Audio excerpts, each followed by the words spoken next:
여기가 바로 천하제일 소매치기 대회가 열리는 파리인가요? 미리 대비도 안 해놓은 파리 경찰들 덕분에 좀도둑들의 화려한 손기술의 장이 열리고 있는데요. 올림픽이 한창 열리고 있는 프랑스에서 마치 또 다른 장외 경기가 펼쳐지고 있는 것 같은 느낌마저 듭니다. 여기 국제 언론이 일제히 파리의 소매치기 문제에 대해 목소리를 높여 비난하고 있습니다. 도대체 조직위원회는 무엇을 한 것인지 이 사건에 대해 프랑스의 한 인턴 기자가 소신 있게 쓴 글이 온라인에서 연일 화제가 되고 있는데요. 어떤 내용인지 바로 들어보겠습니다. 안녕하세요. 저는 프랑스의 신문사의 인턴 기자 소피아입니다. 이번에 파리 올림픽 취재팀에 합류하게 되어 정말 기쁜 마음이 들었어요. 인턴 기자로 일한 지 얼마 안 돼서 이런 세계적인 행사를 취재할 수 있다니 너무 기쁘더라고요. 그런데 지금까지 올림픽 하는 모습을 보고 올림픽을 기대하셨던 전 세계의 팬분들께 프랑스 국민의 한 사람으로서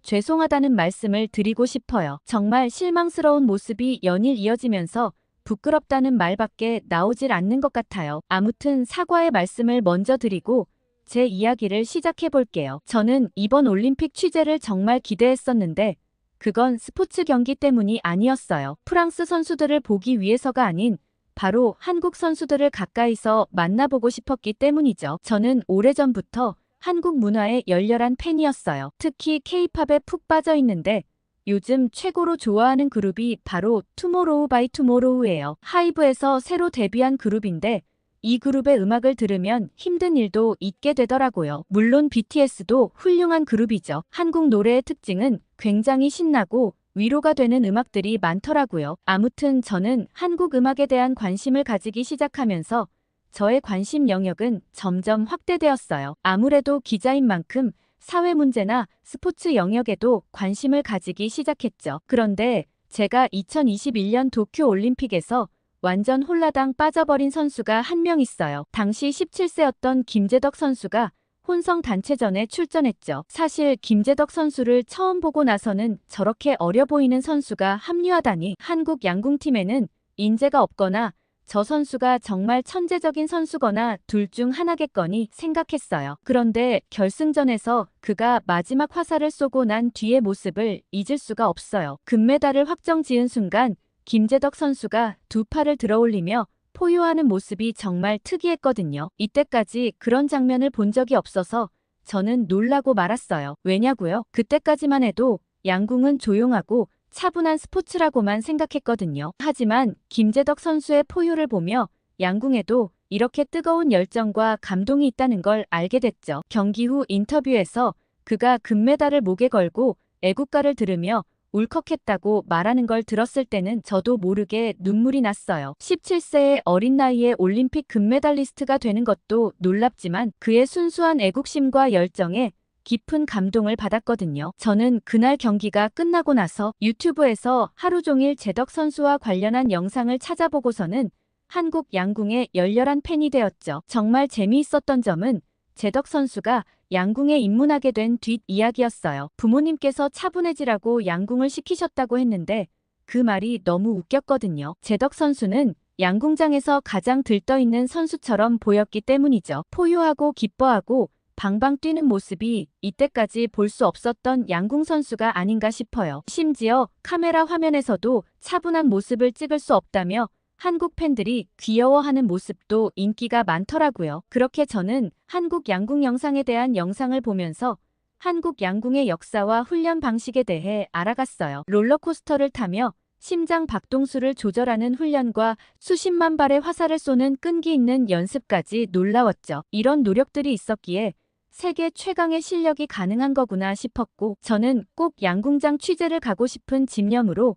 이번 올림픽 취재에 지원하게 되었어요. 김재덕 선수를 비롯한 한국 선수들의 경기를 생생하게 전하고 싶다는 마음이 들었거든요. 선수들의 집중력 있는 표정과 시위를 당기는 순간의 긴장감, 그리고 금메달을 목에 걸 때의 감동적인 모습까지 제 글로 독자 여러분께 그 현장의 열기를 고스란히 전달하고 싶었습니다. 이번 파리 올림픽 취재를 위한 특별팀이 편성되었고 출근 첫날 편집장님께서 중국 S회사에서 온 인턴 기자 리우와 함께 일하게 될 거라고 말씀하셨어요. 처음에는 좋은 기회라고 생각했죠. 다른 나라 기자와 협력하면서 새로운 시각을 배울 수 있을 거라고 생각했거든요. 이때까지 주로 유럽 출신 기자들만 일해왔기 때문에 아시아 기자는 어떤 생각을 가지고 있는지 궁금했어요. 그리고 올림픽은 세계적인 축제인 만큼 다양한 시각을 담을 수 있을 거란 기대를 했죠. 하지만 리우를 만나자마자 약간의 긴장감이 느껴졌어요. 리우는 제 노트북 배경화면에 있는 투모로우 바이 투모로우 사진을 보더니 코웃음을 쳤거든요. 저는 의아하면서도 살짝 기분이 나빴어요. 그러곤 왜 그러냐고 물어봤죠. 그러자 리우는 한국 아이돌은 다 비슷비슷하지 않아. 중국 가수들이 훨씬 실력 있어. 라는 말에 저는 황당함을 감출 수 없었어요. 그래서 중국 가수들이 유명한 가수가 누가 있냐고 물어봤고 리우는 자신감에 가득 찬 표정으로 얘기를 해주었어요. 그렇지만 저는 리우의 말을 듣고서는 누가 유명한지 알아들을 수 없었죠. 제가 의아한 표정을 지으니 리우는 답답하다는 듯이 직접 휴대폰을 켜서 영상을 보여주었습니다. 그 순간 저는 깜짝 놀랐어요. 그 노래와 안무는 어디서 들어본 듯한 느낌이었고 제가 어디서 들어봤는지 생각에 잠겨 집중하자 리우는 신나했어요. 제가 그 가수들에 대해 완전 빠졌다고 생각했거든요. 그러면서 다른 무대도 보여주는데 저는 리우의 영상을 보면서 그 이유를 알아차렸습니다. 리우가 보여준 가수들은 전부 한국 가수들의 노래와 안무를 베낀 것 같았거든요. 자신만만한 리우의 표정을 보면서 저는 뭐라 말하기가 어려웠어요. 첫날이니만큼 서로 얼굴 붉힐 일을 만들고 싶진 않았거든요. 그래서 그냥 한국 가수가 그래도 난 더 내 취향인 것 같다고 둘러대고는 할 일이 있다며 자리를 떴습니다. 언젠가는 한번 제대로 얘기해줘야겠다고 생각했죠. 그러나 리우와 함께 지내면서 그녀가 가지고 있는 편견이 한두 가지가 아니라는 사실에 경악하고 말았어요. 그러나 함께 일하기로 정해졌고 인턴 신분이니만큼 파트너와 열심히 협력할 수밖에 없었습니다. 저희는 배정된 대로 양궁 경기장에 취재를 가려 했지만 갑자기 청천벽력 같은 소리가 들렸습니다. 편집장님께선 지금 양궁장 취재가 중요한 게 아니라고 하셨죠. 파리 도시 전역에서 소매치기 사건이 급증하고 있다는 소식이 들려왔기 때문이었어요. 지금 당장 이 사건을 먼저 취재하고 양궁장으로 이동하라고 하셨습니다. 편집장님의 말씀을 듣고 바로 경찰서로 현장 취재를 나갔어요. 사실 파리는 예전부터 소매치기로 악명 높은 도시였지만 이번엔 상황이 특히 심각해 보였어요. 저희는 콩고르드 광장을 지나 경찰서로 가는 길에 충격적인 사건을 목격하게 되었습니다. 한 무리의 관광객들이 소매치기를 당하는 장면을 보게 된 거예요. 과연 소매치기 사건이 우후죽순처럼 일어나고 있다더니 제가 목격하게 될 줄은 몰랐거든요. 캐나다에서 온 여행객은 도와달라며 지갑을 훔쳐갔다고 소리쳤어요. 저는 바로 그 여성에게 다가가 괜찮냐고 물었고 그녀는 매우 당황해 보였어요. 방금 전까지만 해도 지갑이 있었는데 순식간에 사라졌다며 안에 여권과 카드 현금이 모두 들어있다고 했습니다. 그녀의 일행도 주위를 둘러보고 있었지만 관광객들이 워낙 많아 누가 누구인지 알아보기가 굉장히 힘들었어요. 저와 리우는 일단 경찰서에 함께 가서 신고하고 경찰의 도움을 받아보자고 했죠. 우리는 곧바로 근처 경찰서로 향했습니다. 그런데 경찰서 멀리서부터 상황이 심각하다는 걸 알 수 있었습니다. 올림픽 기간이라 평소보다 훨씬 많은 사건이 접수되고 있었고 경찰관들은 눈코 뜰 새 없이 바빠 보였어요. 경찰서 앞에는 이미 길게 줄이 늘어서 있었고 처리 속도는 느릿느릿했습니다. 저도 프랑스인이라 알지만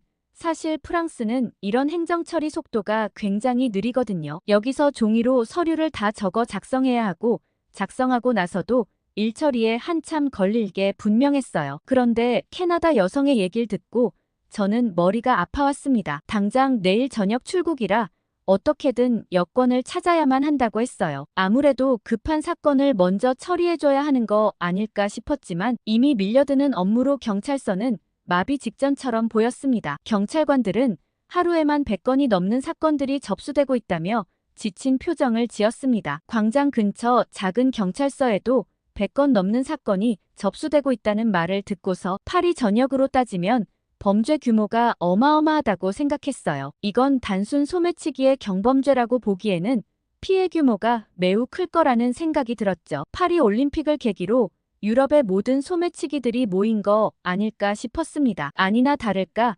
경찰들마저도 올림픽 특수를 노린 조직적인 범죄가 많아 대응하기 어렵다고 얘기했어요. 이미 경찰들도 이 문제에 대해 심각성을 알고 있었죠. 그때 에펠탑 근처에서 가방을 통째로 도난당한 영국인 관광객이 흐느끼며 소리쳤어요. 파리가 소매치기로 유명하다는 건 알고 있었지만 올림픽 기간에는 더 안전할 줄 알았다고 했어요. 당연히 파리에서 사전에 이 문제에 대해 해결책을 마련해 놓아야 했던 거 아닌가요? 라고 얘기했습니다. 그러자 또 어느 관광객이 올림픽 조직위원회는 도대체 뭘 하고 있는 거냐며 비난했어요. 실제로 거기에 모인 많은 사람들이 파리 올림픽 조직위원회의 안전대책 부재를 비난하고 있었어요. 올림픽을 앞두고 보안 강화를 약속했다고 했지만 현실은 전혀 달랐죠. 리우도 이 상황을 보며 고개를 절레절레 흔들었어요. 중국에서 이런 일이 있었다면 벌써 해결됐을 거야 라고 말했어요. 우리나라는 범죄에 대해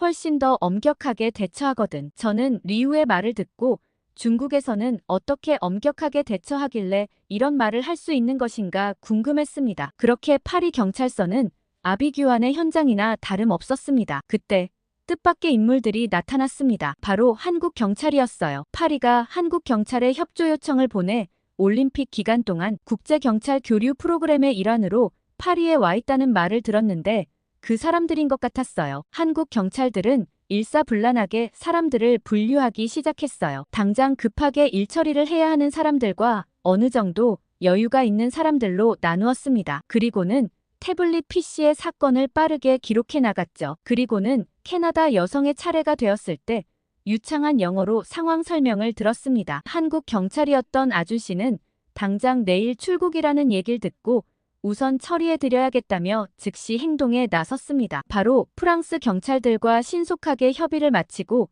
효율적인 시스템을 이용해 사건을 처리하기 시작했어요. 프랑스 경찰들도 한국 경찰의 빠른 속도에 놀란 눈치였습니다. 그리고 여기서 깜짝 놀라고 있었던 건 프랑스 경찰뿐만 아니었죠. 리우는 한국 경찰들의 다정함과 빠른 속도 처리에 감탄한 듯 했어요. 한국 경찰들은 좀 다르긴 하네라며 일단 지켜보자고 했죠. 다른 피해자들도 이렇게 성실하게 얘기를 들어주는 경찰은 처음이라며 한국 경찰은 다르긴 다르다며 고맙다는 말을 전했습니다. 그 이전까지만 해도 종이 한 장 들고 계속 기다려야만 했는데 빠르게 사건 처리를 하는 한국 경찰의 효율성에 감사함을 느꼈죠. 먼저 한국 경찰들은 피해 장소 주변의 CCTV 영상을 신속하게 확보했습니다. 아마 프랑스 경찰에게만 맡겨뒀다면 CCTV 영상을 보는 데만 2주가 넘게 걸렸을 거란 생각이 들었습니다. 그 동시에 다른 팀원들은 주변 CCTV를 함께 확보해 체계적으로 수집하기 시작했어요. 그리고 그 즉시 AI 분석 시스템을 활용해 피해자 주변의 데이터를 분석해 특이점을 가지고 있는 사람들을 몇 명 특정했습니다. AI 분석 프로그램을 바탕으로 용의자들의 도주 경로를 예측했고 한국 경찰들끼리 영상 데이터를 신속하게 주고받았습니다. 놀랍게도 2시간 만에 여권과 지갑을 되찾을 수 있었어요. 용의자의 이동 경로를 찾아 거기에 버려진 여권과 지갑을 찾을 수 있었거든요. 비록 안에 있는 현금을 찾고 용의자를 잡을 순 없었지만 캐나다 여성은 매우 만족해했어요. 그리고 용의자의 도주 경로를 확보했으니 조만간 파리 경찰의 협조하에 검거가 가능할 거란 설명을 했습니다. 한국 경찰의 빛 같은 일처리 속도에 저는 감탄을 금치 못했습니다. 캐나다 부부는 눈물을 흘리며 한국 경찰들에게 감사 인사를 전했습니다. 하마터면 비행기를 못 탈 뻔했다고 얘기했죠. 한국 경찰관은 겸손하게 미소 지으며 말했습니다. 저희는 그저 우리의 일상적인 업무 절차를 따랐을 뿐입니다. 한국에서는 이런 방식으로 신속하게 사건을 해결하고 있어요. 저는 한국 경찰의 신속하고 체계적인 대응에 깊은 감명을 받았어요. 옆에서 이를 지켜보던 중국 기자 리우도 놀란 눈치였습니다. 그러면서 솔직히 말해서 중국이었다면 이렇게 빨리 해결되지 않았을 거라고 작은 목소리로 얘기했어요. 중국 공안은 보통 상부의 지시에만 이렇게 빨리 반응하거나 뇌물이 있어야만 민첩하게 움직인다고 했죠. 리우는 중국 경찰과 비교하며 한국 경찰의 효율성에 감동한 듯 했습니다. 이 일을 계기로 저는 한국의 치안 시스템에 대해 더 자세히 알아보고 싶어졌어요. 나중에 알게 된 사실이지만 한국은 세계에서 가장 안전한 국가 중 하나로 꼽힌다고 하더라고요. 특히 서울의 경우에는 대도시임에도 불구하고 범죄율이 매우 낮다고 해요. CCTV와 같은 첨단 기술을 활용한 범죄 예방 시스템과 지역사회와 경찰이 협력하는 지역경찰제 등 다양한 노력이 이루어지고 있다고 하던데 다른 나라들이 본받아야 할 만한 시스템을 갖추고 있다고 생각이 들었습니다. 경찰서에서 취재를 마치고 나오면서 파리의 치안 문제가 쉽게 해결되진 않겠지만 적어도 한국 경찰팀의 활약으로 상황이 나아질 거란 희망을 가질 수 있었어요. 거기 있는 대부분의 사람들도 훨씬 안정된 눈치였거든요. 경찰서를 나오면서 파리 조직위가 충분히 예상 가능한 문제였는데도 대처를 못해서 피해를 보는 관광객이 많아 아쉽다는 얘기를 했어요. 그러고 저희는 제가 고대했던 양궁장으로 이동하게 되었습니다. 그런데 한참 가는 도중 갑자기 리우가 길거리에 껌을 뱉는 걸 보고 너무 놀라고 말았어요. 어떻게 길에 저렇게 아무렇지 않게 쓰레기를 버릴 수 있나 싶었죠. 제가 리우에게 그건 좀 아닌 것 같다고 말하자 리우는 어차피 청소부가 치울 거라며 태연하게 반응했어요. 저는 충격을 받았습니다. 사실 파리 길거리가 더럽긴 하지만 그래도 저렇게 뻔뻔하게 쓰레기를 버릴 수 있나 싶었거든요. 공공장소를 더럽히는 행위를 이렇게 아무렇지 않게 하다니 놀라웠어요. 알고 봤더니 중국 사람들은 위생에 관한 개념이 매우 떨어진다고 하더라고요. 하는 수 없이 제가 가방에 들어있던 휴지를 챙겨 리우가 버린 쓰레기를 주웠어요. 그리곤 경기장 쓰레기통에 버렸죠. 리우는 저보고 유난을 떤다는 듯 굳이 그렇게 할 필요 없는데 라고 얘기하는 걸 보고 이 친구와는 어느 정도 거리를 둬야겠구나 생각하게 되었습니다. 그렇게 양궁장에서 64강 경기가 이루어졌고 저는 한국의 김우진 선수를 직접 취재할 수 있다니 영광이라는 생각이 들었습니다. 양궁장에서의 취재는 정말 특별한 경험이었어요. 한국 양궁 대표팀의 실력은 말 그대로 압도적이었죠. 이걸 내 눈으로 실제로 볼 수 있다니 감탄스러웠습니다. 특히 마청 김우진 선수의 경기를 지켜보며 그의 집중력과 정확성에 놀라웠어요. 64강에서 김우진 선수가 차드 이스마엘 마다예 선수와 경기를 할 때였죠. 처음에는 그저 한국 선수의 압도적인 승리로만 보였어요. 하지만 경기가 진행되면서 저는 좀 이상하다고 생각했습니다. 무슨 국가대표 선수 실력이 저렇게 형편없나 싶었거든요. 마다예 선수는 1점을 쏘기도 하는 등 실력이 형편없었어요. 그런데 자세히 살펴보니 경기복도 아닌 일상복을 입은 채로 체스트 가드조차 없이 경기를 하고 있었습니다. 알고 봤더니 마다예 선수는 아프리카 최빈국 출신으로 독학으로 양궁을 배운 선수였어요. 전기기사였던 생업을 뒤로하고 골판지로 표적을 만들어 연습한 끝에 올림픽에 참가하게 되죠. 그 얘기를 듣고 올림픽에 참가하는 것 자체로도 의미가 있다는 생각이 들었습니다. 경기가 끝나고 선수들을 인터뷰하기 위해 프레스 장소로 이동했습니다. 저는 차례를 기다리고 있는데 갑자기 리우가 앞사람을 밀치고 끼어들더라고요. 저는 너무 당황해서 우리 줄은 여기니까 좀 더 기다렸다 가자고 얘기했어요. 그러자 리우는 빨리 끝내고 가는 게 더 중요하지 뭐가 문제냐고 얘기하더라고요. 다른 기자들이 리우를 일제히 노려보는 게 느껴졌어요. 저도 같은 일행으로 보고는 비난의 화살이 제게도 오는 것 같았죠. 저는 차마 새치기를 할 수 없어서 제자리를 지켰고 리우는 난 빨리 끝나고 먼저 간다며 더 앞으로 새치기를 하고 나아갔습니다. 저는 리우의 막무가내 행동에 어쩔 줄을 모를 정도였어요. 아까 땅에 쓰레기 버릴 때만 해도 사수에게 이 얘기를 할까 말까 고민스러웠는데 다른 기자들을 새치기 한 것에 대해서는 얘기를 할 수밖에 없다고 생각했죠. 제 고민을 사수에게 얘기하자마자 사수의 입에서 나온 대답은 놀라웠습니다. 사수는 원래 중국 사람들이 그런 경향이 있다고 했죠. 그래서 미리 말해줄까 말까 하다가 괜한 선입견을 갖게 될까 얘기하지 않았다고 했어요. 물론 좋은 중국 사람도 있지만 아닌 경우를 많이 봤다고 하시더라고요. 이번 올림픽만 끝나면 다시 중국으로 돌아갈 기자니까 그때까지만 조금 참아보라고 했죠. 저는 어쩔 수 없이 알겠다고 말씀드리곤 최대한 참아봐야겠다 생각했어요. 그런데 어제 김우진 선수와 64강 경기가 있은 다음 날 인터넷을 뜨겁게 달구는 화제의 사건이 한 가지 생겼습니다. 경기 후 한국 네티즌들의 반응에 저는 깜짝 놀랐거든요. 바로 마다예 선수의 인스타그램에 한국 사람들이 따뜻한 응원 메시지를 가득 보냈던 거였어요. 당신은 훌륭한 양궁 선수예요. 우리는 당신을 응원해요. 다음 올림픽에서 만나길 바랄게요. 같은 메시지들이 가득했습니다. 저는 이런 모습을 보면서 정말 감동받았어요. 세계 최강의 양궁 국가 팬들이 상대 선수를 이렇게 따뜻하게 응원한다니 말이에요. 승부를 떠나 스포츠 정신과 인간애를 보여주는 모습이 너무 아름답다고 느꼈죠. 너무 감동스러운 내용이라 리우에게 이 이야기를 전했더니 그는 믿기 힘들다는 듯한 표정을 지었어요. 한국 사람들이 왜 상대 선수를 응원해? 이해가 안 돼. 라고 말하더라고요. 사실 그게 감동 포인트였는데 말이죠. 저는 이게 바로 진정한 스포츠 정신이야. 승리만이 전부가 아니라는 걸 보여주는 거지. 라고 설명했어요. 그러자 리우는 이기는 게 가장 중요한 거라고 말하며 금메달이 아니라면 의미가 없다고 얘기했습니다. 그런데 리우의 말에는 좀 이중적인 면이 있었어요. 이번 한국 선수들이 개막 5일 만에 거의 금메달을 6개나 땄거든요. 다들 한국은 전투의 민족이라며 환호하고 있었는데 거기에 대해서 리우는 좀 부정적으로 반응하는 거 아니겠어요? 한국 선수들의 놀라운 활약이 연일 이어지고 있었는데 사격과 펜싱 그리고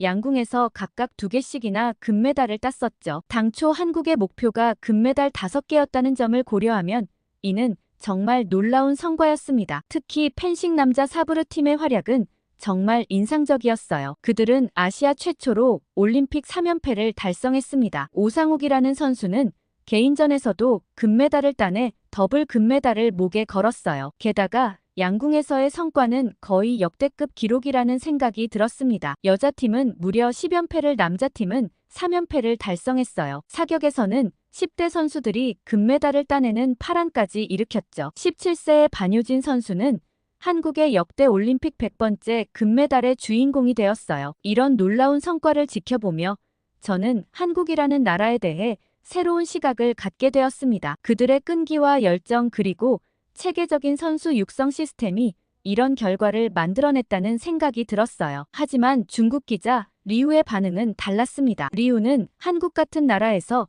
이런 결과가 나온 게 말이나 되냐고 했죠. 한국만 특혜를 받은 거 아니냐는 말도 하고 장비에 뭔가 달려있는 거 아니냐는 등 약물을 부정적으로 사용한 거 아니냐는 얘기까지 했죠. 심지어는 심판이 한국팀에 긍정적으로 결과를 내준 거 아니냐는 의문까지 제기했어요. 분명 금메달이 아니면 의미가 없다고 말했던 리우였는데 한국의 금메달에는 유독 부정적으로 반응하는 태도가 의아스러웠습니다. 한편으로는 안타깝기도 했죠. 올림픽 정신은 서로의 성과를 인정하고 축하하는 것인데 리우는 여전히 국가 간 경쟁에만 집중하고 있었어요. 저는 리우에게 한국 선수들의 노력과 실력을 인정해야 한다고 말했습니다. 특히 펜싱이나 양궁 같은 종목은 심판 판정의 여지가 거의 없다는 점도 강조했어요. 하지만 리우는 여전히 불만스러운 표정이었습니다. 그런데 리우가 정말 분노하게 된 사건이 하나 생겼습니다. 리우는 이 일에서만큼은 진짜 파리올림픽위원회의 음모라며 길길이 날뛰었죠. 바로 세계 랭킹 1위 왕추친 선수의 패배 소식이었습니다. 리우는 현장에서 그 이야기를 듣자마자 이건 분명 음모가 있다며 격앙된 모습을 보였어요. 리우의 눈빛은 분노로 가득 차 있었고 목소리는 떨리고 있었습니다. 리우는 왕추친 선수의 패배가 단순한 실력 차이가 아니라고 주장했습니다. 그 경기 바로 전날 왕추친 선수의 라켓이 기자들에 의해 파손되었는데 리우는 이것이 상대 선수가 왕추친 선수를 이기기 위해 고의로 기자들을 보낸 결과라고 강하게 주장했죠. 리우는 이런 비열한 방법을 쓴 것은 실력으로는 이길 수 없다는 것을 알았기 때문이라고 말했습니다. 리우의 얼굴은 분노로 붉게 달아올라 있었고 리우의 말 한마디 한마디에는 격분이 묻어났습니다. 저는 왕추진 선수 본인이 자신의 실력 부족으로 패했다고 인정했다는 사실을 언급했습니다. 하지만 리우는 그런 말은 예의상 하는 것일 뿐이라며 일축했어요. 리우는 라켓 때문에 왕추친 선수가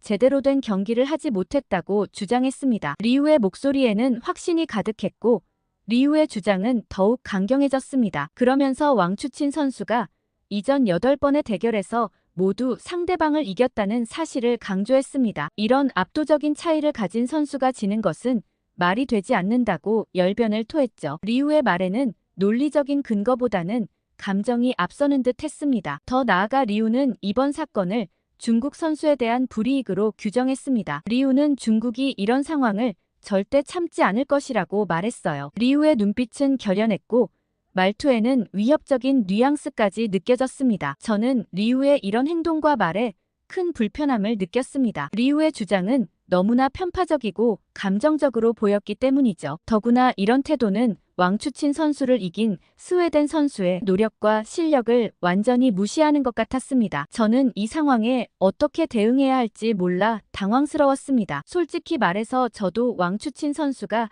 이길 것이라고 예상했습니다. 하지만 스포츠의 묘미는 바로 그 예측 불가능성에 있다고 생각합니다. 경기 결과는 실제로 경기가 끝나기 전까지는 아무도 모르는 법이죠. 게다가 라켓이 부러지는 등의 예상치 못한 상황도 선수들이 극복해야 할 과제라고 봅니다. 이런 모든 요소를 감안해야 진정한 승자가 가려지는 것 아닐까요? 리우의 과도한 반응을 보며 저는 더 이상 대화를 이어갈 수 없다고 판단했습니다. 그 주장은 너무나 편향되어 있었고 감정적이었기 때문입니다. 저는 조용히 자리를 피하기로 결심했습니다. 이번 올림픽을 취재하면서 저는 많은 것을 배웠습니다. 특히 이번 사건을 통해 올림픽이 단순한 스포츠 행사가 아니라는 사실을 다시 한번 깨달았어요. 올림픽은 서로 다른 문화와 가치관을 가진 사람들이 만나는 장입니다. 그리고 그 속에서 우리는 서로를 이해하고 존중하는 법을 배우게 되는 것 같습니다. 비록 리우와의 대화는 불편했지만 이를 통해 저는 더 넓은 시각으로 세상을 바라보는 법을 배웠습니다. 마다의 선수를 응원하는 한국 팬들의 자세와 파리의 치안을 안전하게 지켜준 한국 경찰들의 모습을 보면서 배울 점이 많이 있었어요. 제가 쓴 기사들은 단순히 경기 결과를 전달하는 것을 넘어 선수들의 인간적인 모습과 각국의 문화적 특성을 생생하게 전달했고, 특히 한국 선수들과 문화에 대한 내용은 독자들에게도 큰 인기를 끌었습니다. 편집장님께서도 한국에 대한 기사가 정말 좋았다며 앞으로도 이런 관점으로 기사를 계속 써달라고 얘기했죠. 이번 올림픽에서 한국의 활약에 대해 다들 관심이 많다고 덧붙이시면서요. 저는 남은 올림픽 기간에도 한국 선수들과 팬들의 반응에 대해 다각도로 기사를 써볼 예정이에요. 그리고 이번 올림픽이 끝나면 직접 한국에 방문해서 한국의 올림픽 성과와 관련된 심층 취재를 해보려고 해요. 한국의 훈련 시스템이나 선수 육성 프로그램, 그리고 그 뒤에 숨겨진 문화적 배경 등을 자세히 알아보고 싶어졌거든요. 이번 파리 올림픽은 파리에게는 정말 많은 숙제를 남겼습니다. 프랑스가 얼마나 부족했는지, 그리고 어떻게 준비해야 했는지 뼈저리게 후회하는 기회가 되었죠. 한국이 보여준 모습처럼 프랑스도 끊임없이 노력하고 발전한다면 다음에 세계 대회를 개최할 때 조금은 더 나아질 수 있지 않을까 생각합니다. 오늘 소피아의 사연 어떻게 들으셨나요? 프랑스인조차 반성하고 부끄러워하는 파리 올림픽의 현장이었는데요. 그러거나 말거나 최고의 기량을 펼치고 있는 우리 한국 선수들이 자랑스럽습니다. 게다가 마다의 선수를 향한 한국 네티즌들의 따뜻한 모습을 보면서 역시 우리나라 사람들은 다정하다는 생각을 또 한 번 하게 됩니다. 전 세계적으로 좋은 평가를 받고 있는 한국이 자랑스럽네요. 혹시 파리에 대해 듣고 계시는 분들은 어떻게 생각하는지 궁금하네요. 댓글 많이 부탁드려요. 구독과 좋아요 꾹 눌러주시고 다음에 더 재밌는 사연으로 돌아오겠습니다. 사연 제작소 감동필름이었습니다.